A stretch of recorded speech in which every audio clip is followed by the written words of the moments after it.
Welcome to Effective Video Editing Post-Production. I'm Trainer Lori. So what is effective video editing post-production? This is what happens while you are editing. We want to know the tools that we have available to us to use clips appropriately and to trim it right. Here's some video editing terminology we'll use in this phase. Transitions.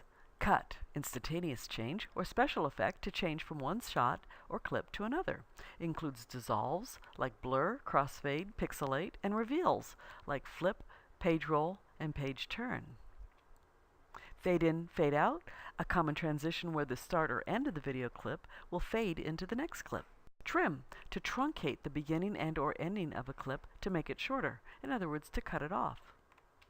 Split, to cut a clip in two so it can be trimmed at the cut or in the middle. Render, also known as publish, process, or export, and that's changing the working model to a digital movie. And format options include MPG or MP4, AVI, WMV, MOV, and FLV. While you edit, know the tools, use clips, and trim it right. While preparing to edit, you'll want to transfer your video to the computer. Whatever device you use, make sure that you actually have the video clips on the computer and you're not taking them out of the camera while you're editing. And remember where you stored them so that you can go back and find them again. I've learned to put them always in the same location so I'll know that they're there. Import video clips, stills, and music to your Tools clip bin so that you have all the components that you're ready to use for that video. And then save the whole thing as a project. What kind of tools do you have to work with? Well, the key editing features include trim and split. So you'll want to make sure that whatever tool you use has those options so that you can cut the video where you need to. Fade and other visual effects and transitions so that you can move from one scene to another without it being an abrupt cut. Text options so that you can have a title and credits and captions. And also that you have additional tracks for video, audio, and music. You have drag and drop capability. You don't have to have that, but it's really nice. It makes it easier. Zoom and pan right in the editing software. If you forgot to do it while you were videotaping, you can still do it later. Crop, resize, and rotate as needed, because sometimes you might have dropped the camera or got too far away and you need to be able to move in closer. And make sure that it can help you with the supported formats that you want, that the ones that you will need wherever you're going to post it can actually use it. And also, if you can verify that it has good aspect ratio, the 4:3 or the 16:9, which is what HD uses.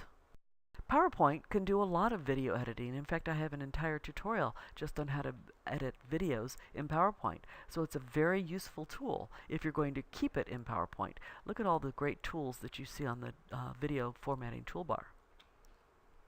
And to trim a video is very easy. You just pull the lines over. You can see these, the green and the red line means the beginning and the end, and so it's very easy to trim it. And then you have some other options for making it look really cool. Windows Live Movie Maker is a tool that's free to you. You may not have it on your computer, but you can download it if you are a Windows operating system. It has very similar to a PowerPoint, however it has a lot more options as well. For example, it has a split tool and a trim tool, and you can fade in and fade out both your audio and your video. Camtasia Studio costs a little bit more, but it has a lot of capability. It has multiple tracks, and you can see you can run your audio at the same as your video tracks. You can have music playing over. You can have additional voiceovers. So it has a lot more capabilities, but it's still very easy to use.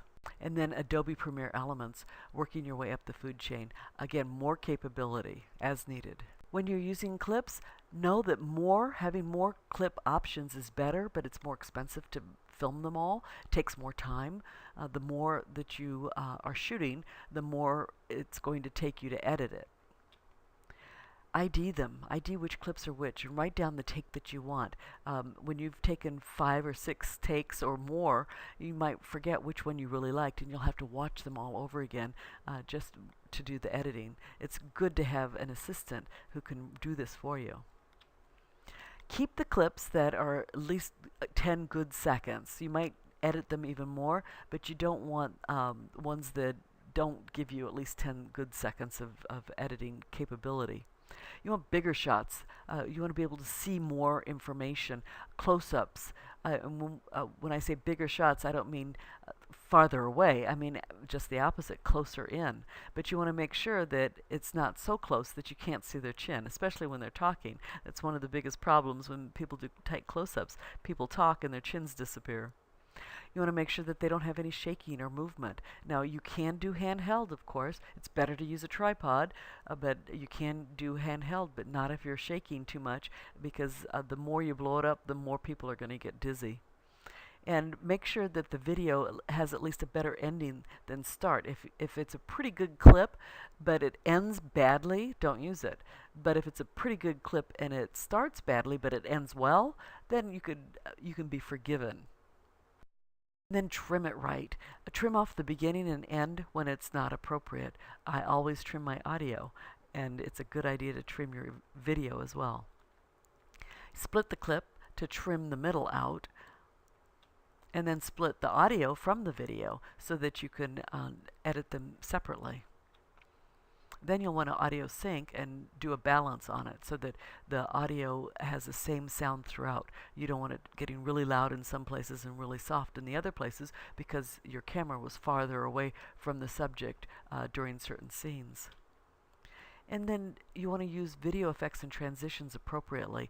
In some transitions, if you clip too much, then the transition seems too abrupt. So make sure that you don't trim off too much so that you can have the appropriate transition. And then finally, when you're done with everything else, you'll want to add some finishing touches if it's appropriate. For example, title and credits, and open and closing graphics. Sometimes I make those in a different program and then bring them into my editing software. You want some captions and bullet points for emphasis so people know if you're trying to do, for example, training or teaching. You want to know what it is. If you see a person, you'll want to identify who they are. Audio effects and music, if you want to be able to have appropriate music. And then for comprehension and retention, we want to create curiosity and then answer it. Don't show everything in the first 5 seconds. Make us wonder, why should I watch and what's going on? And oh, that's interesting. And that's all for this series. If you like it, please click like, and thank you for joining us.